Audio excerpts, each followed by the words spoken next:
Ngayong araw ay May 14. Sa salamin sa mga isinilang ng May 14 na sila ay mga articulate at matatalinong nilalang. Higit ang kanilang kakayahan at kalamangan sa kanilang mga kasabayan sa kahit na anong larangan.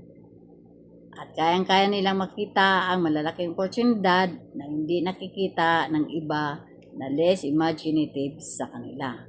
Tandaan lamang nila na sa buhay, ang sobrang pagiging seryoso sa trabaho ang magiging hadlang pa kung minsan para sa kanilang pagtatagumpay. Kaya kailangan na bigyan din nila ng laya ang kanilang mga sarili mula sa pagkakabilanggo sa trabaho.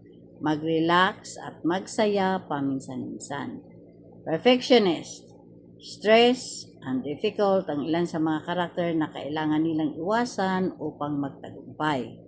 At ang magagandang ugali na dapat nilang higit na paunlarin ay ang pagiging articulate, energetic, at innovative. With the power to, today I live in the moment.